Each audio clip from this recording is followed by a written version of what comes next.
আশাবাদী করে তোলে সম্মানিত দিনী ভাই বোনেরা।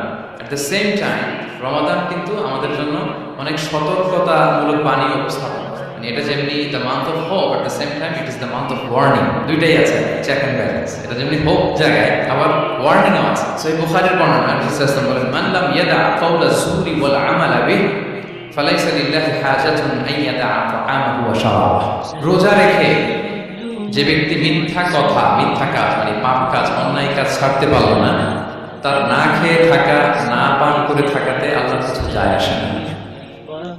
তার ওই রোজার আল্লাহর কোনো প্রয়োজন নেই। এটা জাস্ট উপোস, এটা জাস্ট অনাহার, জাস্ট আমি পানি খাইনি, আমি খাবার দাবার গ্রহণ করিনি, দ্যাটস ইট, এতটুকুই। এতে আল্লাহর কিছু যায় আসে না। এটার কোনো সিগনিফিকেন্স আল্লাহ তাআলার কাছে নেই যে রোজাও রাখলে মিথ্যাও রাখে, অন্যের জন্য অকল্যাণ কেমন, রোজাও রাখে খারাপ কাজ করতেছে, নিষিদ্ধ কাজগুলো করতেছে, তাহলে এই রোজা রাখা না রাখার সময় এই রোজায় কোনো ফায়দা নেই। একটা ওয়ার্নিং পাওয়া গেছে না এখানে।